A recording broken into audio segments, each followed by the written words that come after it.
Long-distance relationships are basically expensive, time-consuming, schedule-challenging booty calls. That's what I figured out over many years and several different kinds of relationships that tend to always be long distance. I have a British ex-husband. I actually married and lived in the States when he lived in England. And no, he didn't marry me for the green card. We are now divorced, and he is a multimillionaire, and I got none of that money. But anyway, on the side of that, I dated an Ozfest roadie. Phone calls would be something like, "Hi, where are you?" "Some square state, we're doing laundry." And a mostly unemployed young man from LA. And so over these years and all these relationships, I got very good at scheduling time, figuring out when we could fit together at what place in this country or another country, and making airlines work for me. So one time with the LA boy, who we'll call LTR, long-term relationship, we decided that we both had the same amount of time, and we were going to go to Land of Mardi Gras, New Orleans, and we couldn't get flights there because the last-minute decision of whose work and school and whatever fit together. So we were going to meet, him coming from LA, me coming from Boston, in Memphis. And then we'd get a rental car and go off to the land of decadence, which sort of fulfills that prophecy of long-term relationships being just about really amazing sex. I mean, really, why else do you have them? Because there's no one to help you with curtains or laundry or to cook for you. All you do is you meet somewhere else where somebody else cooks for you, and you take your laundry home in the one little overnight bag that you have, if that, and there's nothing else to do. So it's a midweek thing, and so I'm getting on my flight at Logan. He's going to get on his flight at LAX. He's going to get into Memphis at about 1. I'm going to get in about 1:30. He's going to meet me at the gate. So I get onto the plane dressed pretty much the way I am now. It was the 90s, black docs, black jeans, and a black t-shirt, and I have a black backpack. I get on the flight of businessmen, golf shirts and suits, and people, no computers and PDAs and things like that. I open up my backpack. I was a professor, so I'm grading papers. It must have been around finals or something. And the guy sitting next to me after we click in and, you know, hello and shuffle and things like that, full flight, says, "Oh, what do you do?" And I said, "I'm a professor at BU, at Boston University." And he goes, "Oh, my son goes there." And I go, "Oh, how nice." And we go on for several hours of, "Well, they don't have a football team, but what about that crew?" "Yeah, I don't care at all." But it was nice enough, and his son's name was Bill or something. And, you know, we go on through the, then you still got meals, you know, the breakfast that was sort of some sort of eggs and food you couldn't really figure out what it was, but we ate it together comfortably. So the lovely pilot says it's about 15 minutes until landing, and I excused myself to go back to the bathroom. And I take my backpack with me.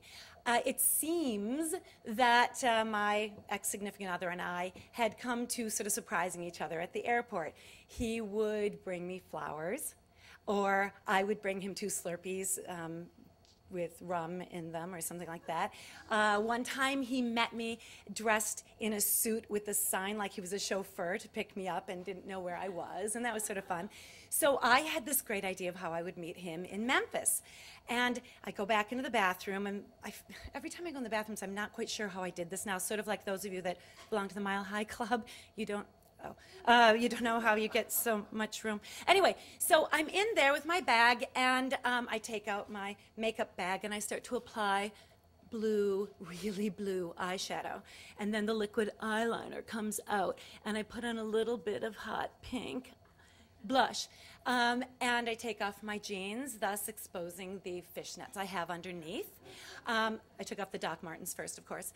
And I put on a dress that had 3, maybe 4 snaps down the front. It was about, well, not quite fingertip length, and it was hot green, what do you call it, chartreuse or something, and black, and it was form-fitting and polyester. I had had my hair in braids, so I unbraided them quickly and fluffed. Now, I have a lot of hair, and when it's in braids and it's been wet, it sort of goes out in that southern kind of thing.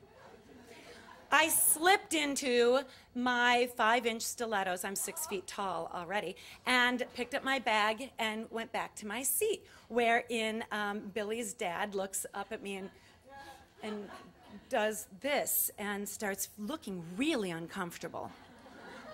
So I sit down, and I'm sort of proud of myself, and I'm like, oh, no, yeah, I guess I won't be able to finish grading my papers. He's like, uh-huh, uh-huh. So I get off the plane, and I walk down, and I'm expecting long-term relationship to be waiting there, because this is back when you could go through everything, nobody checked anything, nothing bad had happened in the world yet. So, but he's not there. And I'm walking with all these businessmen, and you know when you drop oil and vinegar and everything goes away from it? Like you have a force field? I had a force field. As a matter of fact, all of the working people in the airport stopped and watched the 6'5", scantily clad redhead walk to the gate. If you've been in a car accident, you know that everything goes really, really slowly. That's how long this walk was, because we were at the farthest gate from where he should have already been meeting me. I get down to the end. Billy's father won't look at me. He has passed me and flown down the road. I get there to where where they scan your luggage and things like that, and long-term relationship still isn't there. And I don't know what else to do because there's no cell phones yet. And I'm standing there, and I see out of the corner of my eye a policeman or security guard, I'm not sure which, sort of looking at me as I'm standing there trying to look composed and like, no, I'm a professor, it's okay. And just as policeman comes this way, I see long-term relationship whipping off his belt and running through the checking thing. His belt had a big metal thing on it, with a box of chocolates under his arm and one rose, running over to me as the cop starts coming this way, where you go, you know what? Timing is everything. Thank you.